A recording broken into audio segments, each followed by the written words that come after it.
إن الحمد لله نحمده ونستعينه ونستغفره ونعوذ بالله من شرور أنفسنا ومن سيئات أعمالنا من يهده الله فلا مضل له ومن يضلل فلا هادي له وأشهد أن لا إله إلا الله وحده لا شريك له وأشهد أن محمدا عبده ورسوله أما بعد فإن خير الحديث كتاب الله وخير الهدي هدي محمد صلى الله عليه وسلم وشر الأمور محدثاتها وكل محدثة بدعة وكل بدعة ضلالة وكل ضلالة في النار. قال الله تبارك وتعالى في كلامه المجيد: أعوذ بالله من الشيطان الرجيم بسم الله الرحمن الرحيم فليحذر الذين يخالفون عن أمره أن تصيبهم فتنة أو يصيبهم عذاب أليم. وقال تعالى في مقام آخر: اليوم أكملت لكم دينكم وأتممت عليكم نعمتي ورضيت لكم الإسلام دينا. معزز علماء کرام اور قابل قدر سامعین و حاضرین، اللہ رب العالمین کی حمد و ثنا اور شکر و احسان کے بعد کائنات کے تمام نبیوں اور پیغمبروں پر، بالخصوص خاتم النبیین امام الانبیاء محمد عربی جناب محمد رسول اللہ صلی اللہ علیہ وسلم پر بے شمار درود و سلام نازل ہو۔ آپ کو یہ بات اچھی طریقے سے معلوم ہے کہ دین اسلام اللہ رب العالمین کا اس روئے زمین پر سب سے پیارا اور پسندیدہ دین ہے، جسے اللہ رب العالمین نے حضرت آدم علیہ السلام سے لے کر تمام نبیوں کی دعوت توحید سے، بالخصوص ہمارے اور آپ کے آخری نبی جناب محمد رسول اللہ صلی اللہ علیہ وسلم کی دعوت کے ذریعے سے ہم تک اور آپ تک اور تمام اہل کائنات تک پہنچایا ہے۔ یہ اس روئے زمین کا سب سے آخری دین ہے، اللہ کا آخری پیغام ہے۔ اب اس کے بعد اس کائنات میں نہ تو کوئی نبی آنے والا ہے اور نہ تو کوئی کتاب ہدایت ہمیں اور آپ کو ملنے والی ہے، اور نہ ہی بطور دین اللہ رب العالمین کی طرف سے کوئی بھی طریقہ، کوئی بھی اسوہ، زندگی گزارنے کا کوئی اور دستور ہمیں اور آپ کو حاصل ہونے والا ہے۔ اس لیے ہمیں اور آپ کو یہ یقین کر لینا چاہیے اور مکمل طریقے سے یہ ایمان رکھ لینا چاہیے کہ جس دین کو اللہ رب العالمین نے ہمیں اور آپ کو عطا فرمایا ہے، وہ اللہ رب العالمین کی طرف سے ہم سب پر اس کا بہت ہی بڑا انعام اور احسان ہے، اور ہر لمحہ ہم اور آپ اللہ رب العالمین کے اس انعام اور احسان کی شکر گزاری کریں، اور جتنی بھی ہم اور آپ کریں تو اللہ رب العالمین کے اس عظیم الشان انعام کے مقابلے میں بہت ہی کم ہے۔ اور اس کے بعد ہمیں اور آپ کو بحیثیت شریعت، بحیثیت دین، یہ بھی ایمان اور یقین رکھنا ہے کہ اللہ رب العالمین نے دین اسلام کو اپنے آخری نبی جناب محمد رسول اللہ صلی اللہ علیہ وسلم پر قرآن کے ذریعے سے اور پیارے نبی جناب محمد رسول اللہ صلی اللہ علیہ وسلم کی سیرت اور آپ کی سنت کے ذریعے سے کمپلیٹ فرما دیا۔ اس میں نہ تو کسی زیادتی کی گنجائش ہے اور نہ تو اس میں کسی کمی کی گنجائش ہے، نہ اس سے کسی چیز کو اپنی مرضی سے نکالا جا سکتا ہے، اور نہ اس میں کسی چیز کو باہر سے لا کر کے شریعت کے طور پر، عقیدے کے طور پر، عمل کے طور پر اور نیکی کے طور پر ایڈ کیا جا سکتا ہے اور جوڑا جا سکتا ہے۔ اللہ رب العالمین نے قرآن مجید کے اندر بیان فرمایا کہ الیوم اکملت لکم دینکم واتممت علیکم نعمتی ورضیت لکم الاسلام دینا۔ اللہ کے آخری نبی جناب محمد رسول اللہ صلی اللہ علیہ وسلم سے اللہ رب العالمین نے بیان فرمایا کہ آج میں نے تمہارے اوپر تمہارے دین کو مکمل اور تمام فرما دیا۔ پیارے نبی جناب محمد رسول اللہ صلی اللہ علیہ وسلم کو اللہ رب العالمین نے جو دین عطا فرمایا، اس دین کو اللہ رب العالمین نے قرآن کے ذریعے سے کمپلیٹ فرمایا، اور اس دین کو پیارے نبی جناب محمد رسول اللہ صلی اللہ علیہ وسلم کی پیاری باتوں کے ذریعے سے، آپ کی پیاری سنتوں کے ذریعے سے، آپ کے طور اور طریقے کے ذریعے سے، اور آپ کے اسوے کے ذریعے سے کمپلیٹ فرمایا۔ اسی لیے اللہ رب العالمین نے اعلان فرما دیا کہ اطیعوا اللہ و اطیعوا الرسول، دین جب مکمل ہو چکا ہے تو اس مکمل دین کے بعد اور اس کو پا لینے کے بعد ایک اللہ کی اطاعت کرنا، گویا کہ اللہ رب العالمین کی طرف سے نازل کردہ کتاب ہدایت کی پیروی کرنا، یہ تمام مسلمانوں کے لیے ضروری۔ اور اللہ رب العالمین کی اطاعت کے ساتھ پیارے نبی جناب محمد رسول اللہ صلی اللہ علیہ وسلم کی اطاعت کرنا، آپ کی پیروی کرنا، یعنی آپ کی سنتوں اور آپ کے طور اور طریقے اور آپ کے اسوے پر عمل کرنا، یہ ہمارے اور آپ کے لیے اور تمام اہل ایمان کے لیے ضروری۔ دین اسلام کو اللہ رب العالمین نے کسی انسان کے ذریعے سے یا آدمی کے کسی عقل اور سوچ کی باتوں کے ذریعے سے ہم تک اور آپ تک نہیں پہنچایا۔ اس دین کو اللہ رب العالمین نے آسمان سے وحی کے ذریعے اللہ رب العالمین نے پیارے نبی جناب محمد رسول اللہ صلی اللہ علیہ وسلم پر کمپلیٹ فرمایا۔ یہ بات ہمارے اور آپ کے لیے سمجھنا اس لیے بھی ضروری ہے کہ موجودہ معاشرے میں جو بھی فتنے جنم لے رہے ہیں اور قرآن اور حدیث کے خلاف ہمارے اور آپ کے ذہن و دماغ کے اندر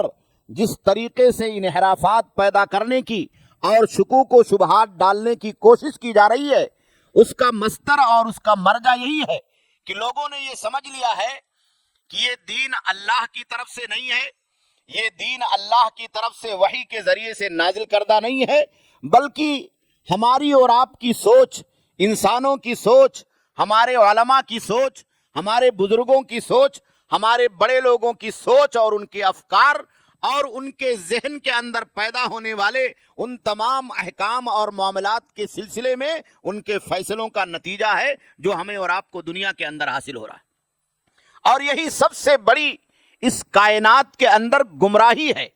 یہیں سے گمراہی کا چور دروازہ ہماری اور آپ کی صفوں کے اندر داخل ہوتا ہے۔ قرآن مجید کے اندر اللہ رب العالمین نے جا بجا اس بات کا تذکرہ فرمایا کہ اللہ نے وحی کے ذریعے سے تمہارے اوپر جس چیز کو نازل فرمایا ہے اس کی اتباع کرو۔ اللہ نے وحی کے ذریعے سے جس چیز کو نازل فرمایا،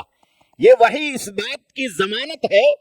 کہ اللہ نے جبریل امین کو جو کچھ دیا، جبریل امین نے پوری ایمانداری سے اللہ رب العالمین کے کلام کو پیارے نبی صلی اللہ علیہ وسلم تک پہنچا دیا، اس میں کوئی کمی اور زیادتی نہیں کی، اور پیارے نبی صلی اللہ علیہ وسلم کو جو کچھ جبریل امین نے پہنچایا اس کو اللہ کے نبی صلی اللہ علیہ وسلم نے صحابہ کرام کے واسطے سے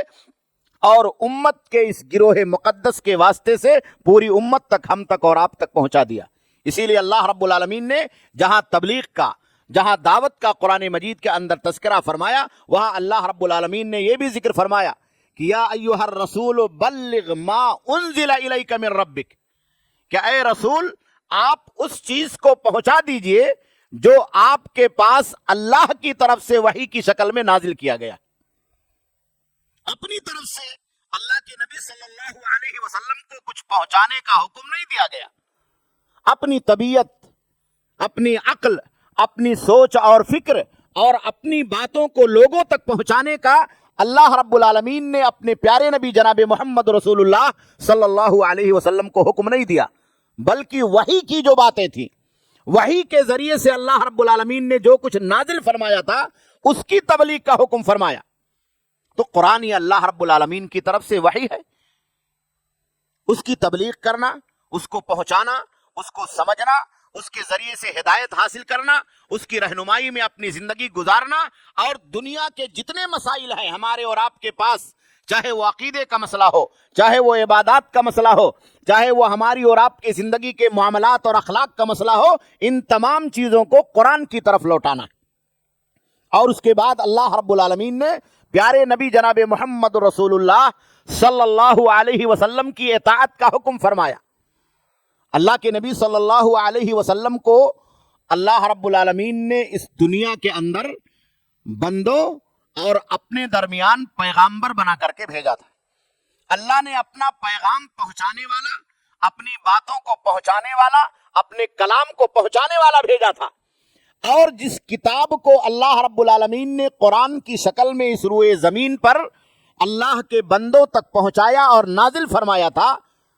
اس کی تشریح کرنے کے لیے، اس کو سمجھانے کے لیے، اس کی تبیین کرنے کے لیے، اس کی پیچیدہ باتوں کو کھول کر کے لوگوں کے سامنے بیان کرنے کے لیے اللہ رب العالمین نے پیارے نبی صلی اللہ علیہ وسلم کو ڈیوٹی دی تھی۔ تو پیارے نبی صلی اللہ علیہ وسلم نے قرآن کی ہدایتوں کو اور قرآن کے احکام کو، قرآن کی باتوں کو، وحی کی باتوں کو اپنی زبان میں اللہ رب العالمین کے بندوں تک پہنچایا، اور اسی کو حدیث کہا جاتا ہے، اسی کو پیارے نبی صلی اللہ علیہ وسلم کی سنت کہا جاتا ہے۔ بہت سارے لوگ یہ سمجھتے ہیں کہ سنت قرآن سے الگ ہے، بہت سارے لوگ یہ سمجھتے ہیں کہ سنت یا حدیث یہ اللہ کے نبی صلی اللہ علیہ وسلم کی اپنی بات ہے۔ میرے بھائیوں، میرے دوستوں، اللہ رب العالمین نے قرآن مجید کے اندر بیان فرمایا کہ پیارے نبی صلی اللہ علیہ وسلم نے جو کچھ کہا ہے، آپ جو کچھ بولتے ہیں، آپ کی زبان مبارک سے جو بھی الفاظ ادا ہوئے ہیں، ما ينطق عن الهوى ان هو الا وحی یوحی، جو کچھ بھی آپ بولتے ہیں یہ اللہ رب العالمین کی طرف سے آپ کے قلب پر وحی کی شکل میں الہام ہوتا۔ تو پیارے نبی صلی اللہ علیہ وسلم نے جو کچھ بیان فرمایا، جو طریقہ ہمیں اور آپ کو دیا، جو سنتیں ہمیں اور آپ کو دی، جو حدیثیں ہم تک اور آپ تک پہنچی، آپ کا جو قول و قرار ہے، آپ کا جو اسوہ ہے، آپ کے زندگی گزارنے کا جو طریقہ ہے، وہ اللہ رب العالمین کی طرف سے وحی ہے۔ قرآن کی طرح سے پیارے نبی صلی اللہ علیہ وسلم کی حدیثیں بھی یہ ہمارے اور آپ کے لیے وحی۔ اسی لیے اللہ کے نبی صلی اللہ علیہ وسلم نے ایک حدیث کے اندر بیان فرمایا کہ الا انی اوتیت القرآن ومثلہ معہ، کا ایک زمانہ آئے گا کہ ایک آدمی اپنے تخت پر بیٹھ کر کے یہ اعلان کرے گا کہ تمہارے درمیان جو قرآن ہے وہ کافی ہے، حدیثوں کی ضرورت نہیں ہے، سنت کی ضرورت نہیں ہے، پیارے نبی صلی اللہ علیہ وسلم کے طریقے کی ضرورت نہیں ہے۔ تو اللہ کے نبی صلی اللہ علیہ وسلم نے کہا کہ ایسے لوگوں سے خبردار ہو جانا، اور یہ تنبیہ فرمائی کہ خبردار، مجھے قرآن مجید عطا کیا گیا ہے اور قرآن کے ساتھ اس کے مثل، قرآن کے ساتھ اس کے مثل ایک چیز اور دی گئی ہے۔ الا انی اوتیت القرآن ومثلہ معہ، کہا مجھے قرآن دیا گیا ہے اور قرآن کے مثل، قرآن کی طرح سے ایک اور چیز دی گئی ہے۔ وہ کیا ہے؟ پیارے نبی صلی اللہ علیہ وسلم کی سنت، اللہ کے نبی صلی اللہ علیہ وسلم کی مستند اور معتبر حدیثیں ہیں، جسے حضرات صحابہ کرام نے پوری ذمہ داری اور ایمانداری کے ساتھ سن کر کے اپنے سینے کے اندر محفوظ کیا اور پوری امت تک اسے منتقل فرما دیا۔ اس لیے قرآن مجید اور پیارے نبی صلی اللہ علیہ وسلم کی سنت کی پیروی کرنا اور اللہ کے نبی صلی اللہ علیہ وسلم کے اسوے، آپ کے طریقے کو ماننا، یہی ہمارے اور آپ کے لیے کامیابی کا اور یہی ہمارے اور آپ کے لیے نجات کا ذریعہ۔ اللہ کے نبی صلی اللہ علیہ وسلم نے جب دنیا کے اندر وجود پذیر ہونے والے مختلف فرقوں کا ذکر فرمایا تو صحابہ کرام نے پوچھا کہ اللہ کے نبی صلی اللہ علیہ وسلم، ان تمام فرقوں کے ہجوم میں نجات پانے والا جو گروہ ہوگا،